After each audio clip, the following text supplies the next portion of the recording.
Well, hello everybody and welcome back to the channel. Friends, can you believe it? We are at the season 1 finale of the Twilight Zone, episode 36, A World of His Own. Fantastic season. We will definitely talk about it in the thoughts section, but friends, I can't wait to finish this, so wait no longer, we shall. If you could do me a quick favor and hit that like button, smash that subscribe, ring that bell for notifications. It greatly helps out a small channel and allows me to alert you next time it's time to listen to Rod and journey into the Twilight Zone. And of course, if there's anything that we do that you would like early or in its full-length format, the link to our Patreon is in the description. And if you're not a fan of Patreon, consider YouTube memberships. You'll get all of our episodes at least a day early. But my dear friends, all that is then and this is now, and now it's time to listen to Rod one final time in season 1 as we watch episode 36, A World of His Own. Prepare to engage maximum warp reaction. And for the last time this season, away we go!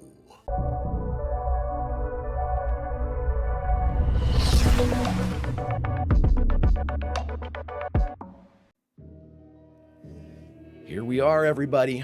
20-some minutes until the end of season 1 of the Twilight Zone. You're about to enter another dimension. Oh, send us off with a good one, Rod. Send us off with a good one. The home of Mr. Gregory West, one of Gregory? America's most noted playwrights. Playwright, too. Mr. Gregory West. Mr. Gregory Shy, West. Quiet, and at the moment, very happy. Why is that?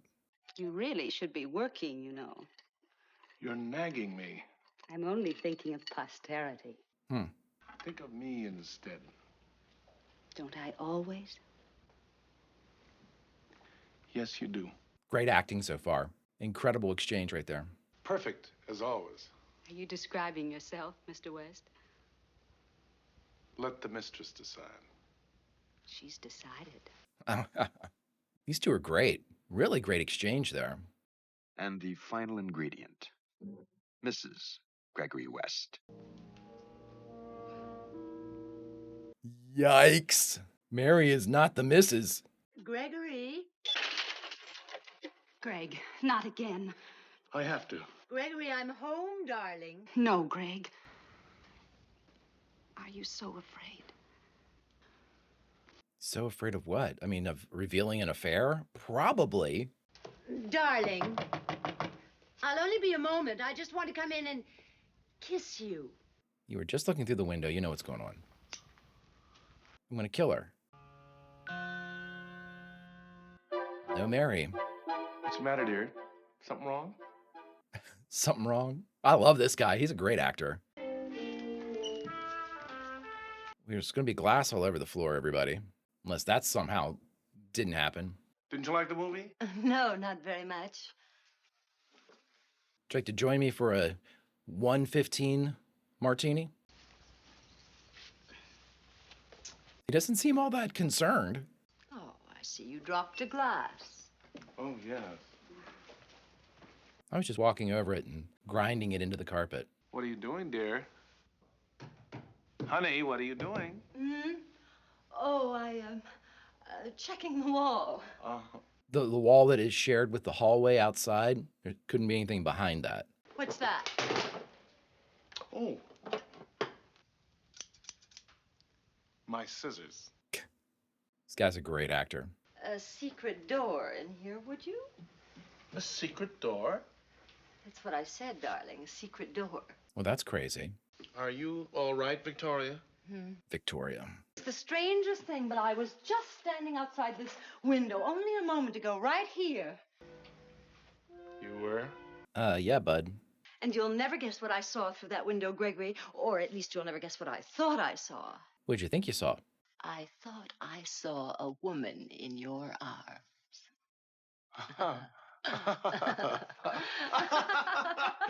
Did you? Yes, isn't that just too ridiculous? Oh, well, listen, wouldn't you like to have me? He's walking. But the funny thing was that she handed you a drink. The one that's on the floor. I mean, I would have realized if I'd thought about it for a minute that a man of your great and extraordinary taste couldn't possibly be interested in such a drab, ugly little creature. Oh, she's not so drab. Ah, dude. Thought you had me fooled, didn't you? Well, let me tell you something, Gregory West. I've had my eye on you for some time now. I must be alone to work, you said. The great and famous playwright. The great and famous philanderer. Now, Victoria, All right, look, now I you can tell me explain where this. she It's so is. simple. Where If you is just she? listen, I can explain everything. Do Go you ahead. remember? Well, now wait. Do you remember my play? Great delivery. You remember the character Philip Wainwright? Gregory, Dirk? just tell me one thing. What's her name? What? What's her name? Mary, but that doesn't. Mary, how common. Oh, now, Victoria, please. How common. Love it. She's great too. She's really good too. You know how sometimes I've told you that fictional characters come alive? They come alive so vividly that they make decisions of their own. A playwright may have worked out some kind of move for them. They will not accept anybody's. They become so strong that sometimes they take over the whole story. Hear him course correct his line. Philip Wainwright was the first one of my play characters to ever behave like that. No matter what I had planned for him, he balked. He refused. He wouldn't accept any of my decisions. Philip Wainwright, huh? One night, when I was working here, right up here in my office, Philip Wainwright walked in through that door. Oh, Greg, now really? Victoria, you've got to believe me. Can you show them? Show her? Alive, real flesh and blood man. And I created him. Her whole presentation, everything she's wearing, calling the doctor. I'm afraid that psychiatry is the next on the agenda. You've got to believe me, Victoria. Characters in my plays do come alive. You even made love to them, remember? Yes. I mean, no. Look, you know how I work. I dictate dialogue and stage business into the tape recorder. I describe any character I want, and if I do it well enough, they come to life. He's really good. I can describe any character I want. You should be put away. I wonder if she's real. Now, you said that you saw Mary here, right? Oh, I saw her here, all right. Then how did she get out? But I'm going to show you how she got out of here because I want you to understand. What are the scissors for? I snip off the part of the tape on which she is described. I roll the tape into a little ball. Throw it in the I fire. throw it into the fireplace. She's gone. Uncreated. You kill her? You've got to believe me now. You've got to. Now, what do you think you're doing? Now, just a minute. He's a playwright, and the entire thing's gonna take in this room. It's set in stage like a play. They have a sides, what would be to an audience. Very well done. Her name is Mary. She's 30 years old, 5 feet 6 inches tall, nicely built, but with that quality of inner loveliness that brings real beauty to a woman. Her hair is attractively arranged. She'll be right outside the door. She's opening the front door. She's closing it.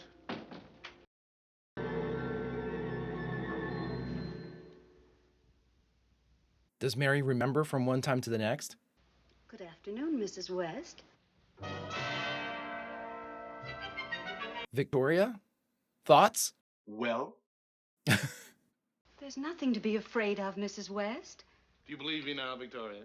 Sort of. I believe this is some sort of fiendish plot. You let her out of here through a secret door. Then you tell me this ridiculous story about bringing characters to life. You're trying to drive me insane, Gregory. Make her disappear then. That'll do it. I just wanted to show you. Is that why you brought me? Just to show her? You haven't answered me, Greg. You don't really believe that I want to. Yes. Let's pay attention to Mary here. Gregory West, you let me out of here or I'm going to scream. I promise you I'm going to scream. What for? Again? Why do you do this to me, Greg? Well, I'm sorry, Mary, but He has to show her. you wouldn't believe me, huh? Keep your You eyes just on gotta her. make me show you, huh? You've got to make me force. Keep your eyes on her. Victoria, sometimes I wonder. Don't bring me back again, Greg. Oh, I can't bear it any longer. Greg, don't do it, dude. Forgive me, Mary, but she is my wife. Keep your eyes on her. Where is she? I told you. Where is she? You still don't believe me, huh? You watched her disappear. Don't you worry. We won't let it happen anymore. I promise you I won't do it again. Oh, don't you see, Victoria? You're so perfect. You're so impeccable. You're so flawless. And, You're also a pickpocket. well, you understand, don't you? Oh, yes, I understand. Yeah, she definitely does. We'll work it out. We'll work it out somehow. It's just that I feel so inadequate compared with you. Of course, that's really my fault. I guess I should have... I shouldn't have created you perfect. Where are you going? I'm going to the nearest lawyer, and I'm going to have you put away for the rest of your unnatural life. I'm going to live all by myself in perfect peace and harmony in this house, free of your diseased mind. A giant red-eyed elephant is standing in my hallway and will not let her pass. Oh, Gregory, don't be ridiculous.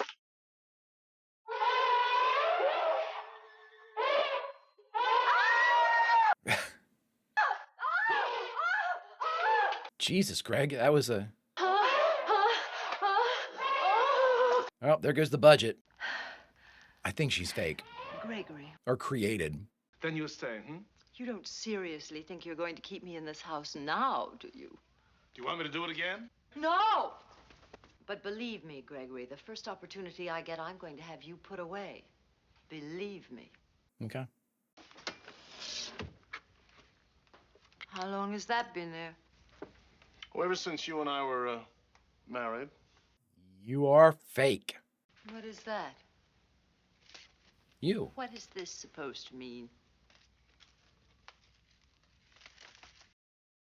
Now, Victoria, shall I put this back in the safe, or shall I throw it in the fire? Gregory, you're not seriously trying to make me believe I am that... telling you, Victoria. You're fake. Well, I'm telling you. You're impeccable. Flawless. Because I made you that way. Now, why do you think I got so upset when you came back here a while ago? Not because of Mary, but because you came back against my will for the first time. For the first time. Do you think you're frightening me? No. I made you too strong. I forgot to add a little human frailty. It's like Wainwright, your first one that wouldn't do anything that you wanted him to do. I'll put this back in the safe. I've got... Gregory, would you like to know what I think of your childish nonsense? She's gonna kill herself. Victoria! Oh, Greg. Greg, I feel so strange.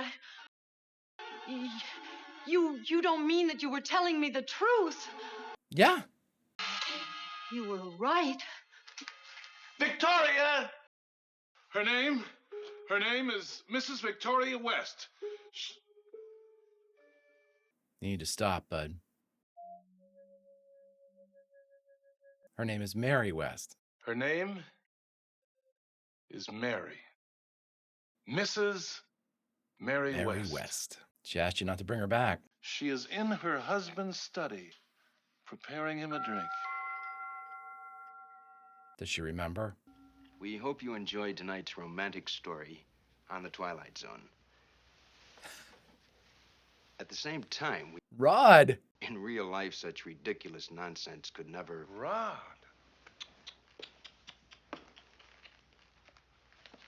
You shouldn't. No, Rod Serling. Oh my God, I love it. Nonsense. And ridiculous. Watch him disappear. Watch West disappear. Well, that's the way it goes. Oh no, it was Rod. Fantastic. Oh, what a great ending. Leaving Mr. Gregory West, still shy, quiet, very happy, and apparently in complete control of the Twilight Zone. Complete control because he made Rod. Oh, I love it. Great stuff. I saw another envelope in there. Great stuff. All right, everybody. We just finished watching the season 1 finale of The Twilight Zone, episode 36, A World of His Own. And the only thing left to do is talk about it. All right, everybody. We just finished A World of His Own, the season 1 finale of Twilight Zone's inaugural first season. Fantastic. Great ending. Great episode to end it on. Couple things that I noticed that I said during the reaction. Of course, he's a playwright. Gregory West is a playwright. And here we have a one-room entirety of the show. So everything takes place in what would be, you could put it on a stage. You could do it as a stage play. Enters and exits and stage directions and all that great stuff. Fantastically written. Richard Matheson, who I said last time, Richard Matheson, you all talked so much about him and I saw his name so much that I thought I should start reading. I need to broaden my horizons in the written word as well, because so many of these stories originate on the written page, in a novel, short story, those types of things, and then appear here as part of a televised or basically a created for television teleplay and things like that. Great stuff. Yeah, I figured out that because I started asking the question, why would Victoria ever be with Greg anyway? Why would anyone be with Greg? But anywho, I thought to myself, there's just no way that she ever cared for him enough, the way that she's put together and the way her attitude. And I thought, oh my God, she's a character. She came off as a character. Once you were around her enough, you realized that she was so over the top with certain things, so theatrical, really. So like everything was on a stage. And then I started noticing that they were doing asides that would have been jokes for the audience. They'd look, not a fourth wall break. They weren't looking at the camera, but they were looking to a direction that would have occupied the space of the audience in the theater. It was just so deliciously well done, so greatly choreographed and set up. Interesting to the nth degree. I thought it was just fantastic. And so again, the Rod, let's talk about Rod. Rod putting himself into this episode, or Richard Matheson putting him into the episode, whoever's idea that was, chef's kiss, absolutely perfect, because we wouldn't have and now Mr. Serling. We wouldn't have an outro, like a teaser for the next episode, because it's the end of the season. So they have Rod in there. So we have one final goodbye for Rod. Then we have his voiceover outro. Just excellently done. And when he reached into the safe and pulled out Victoria West, I saw another envelope. I thought I saw several in there, but I saw at least one more envelope. And I didn't think anything of it. And I thought for a second, I'm like, is he even real? Is any of this real? Is there like a writer off the stage, is able to do all this stuff? But really just exceptionally well done. And the actor that played Gregory West, I thought was fantastic, so natural. He had a line stumble early on in the episode that we pointed out, and he just immediately cut back through and went right into the next line as if it were part of the character. I'm not sure it wasn't part of the character. I'm pretty sure it was a line flub, but at the same time, it was so natural. Of course you're going to keep it. It seems realistic. It seems like part of the delivery. That's a pro's pro right there. It's able to just kind of course correct and make it seem so natural. You don't make a big deal out of it. Why should we, right? And that's the old adage that when you're on the stage, if you flub a line, you and the people on the stage with you are the only ones that likely know that. The audience isn't as informed, especially if it's a new play or a new work or a newer work, that, they're not going to have committed to memory your role. They're not going to realize that you missed the second line of a 5-line delivery.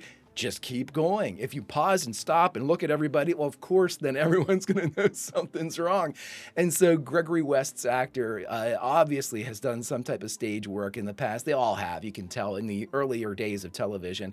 And just being able to pull that off so fluidly, so like a dance, just up there letting it go.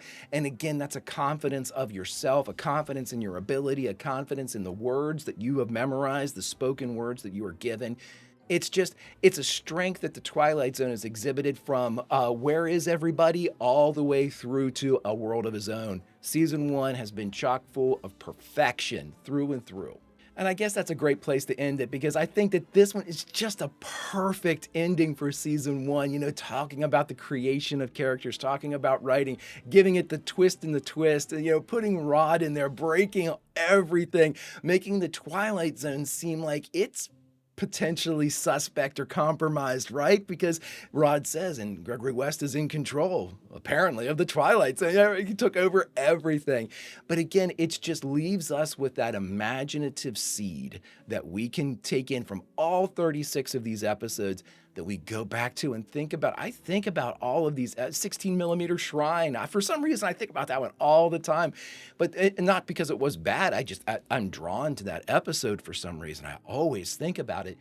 Big Tall Wish, I think, was absolutely fantastic. I mean, there's every one of them.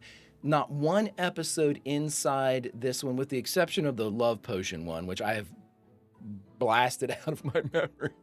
The rest of them, and again, the Love Potion one had a couple cool things in it too, but there's just been so many really, really fantastic moments, fantastic camera shots, fantastic, deliveries, fantastic setups, fantastic teardowns, just human moments throughout the course of this backdrop of the fantastical. And again, you only have to watch about 2 or 3 episodes, but if you haven't seen the Twilight Zone like I hadn't, and you understand why this thing has had the legs it's had for all of these decades.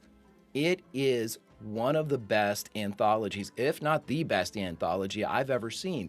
It consistently hits with winners. There is a high quality to each and every production. They make sure they go out and get top tier talent. They let them cook. They just, again, they have extras. Doesn't matter how many you need. You want a casino? Sure, have a casino full of people. It's just mind-blowing. I guess the passion, the raw passion for every aspect of this show. Acting, writing, direction, just all of it. Just all of the interesting shots we've seen and the reflections, all of those great moments of just surprise and suspense. We're our own worst enemy. I'm thinking of like Maple Street and things like that. These are things, the first season of The Twilight Zone, I can effectively say, even with my Swiss cheese brain, I might not be able to remember all the characters. I might not be able to remember all the titles, but I can tell you this, in the future, when I turn on something to watch, and just so happens there's a Twilight Zone from season 1 on there. When I see about 10 seconds of it, I'm going to know what it is, and I'm going to sit back, put that remote control down, or put that mouse away, and watch. Because why? Can only live through perfection? Well, as many times as you'd like. Friends, if you could do me a favor, hit that like button, smash that subscribe, ring that bell for notifications. It greatly helps out a small channel and allows me to alert you next time it's time to journey with Rod into the Twilight Zone. And of course, if there's anything that we do that you would like early or in its full-length format, the link to our Patreon is in the description. And if you're not a fan of Patreon, consider YouTube memberships. You'll get all of our episodes at least a day early. But my dear, dear friends, all that is then and this is now, and now it's the end of season 1 of The Twilight Zone. That's the bad news. The good news is we have 4 more seasons. And friends, normally we say goodbye from a place as a result of having watched this episode of The Twilight Zone, but because we're in our own Twilight Zone, that space between seasons, that space between stories, I will simply say this and leave us here in the Twilight Zone as we wait for Rod to start season 2. Until such time as we begin our own journey through season 2, my friends, Vulcan roll, and I'll see you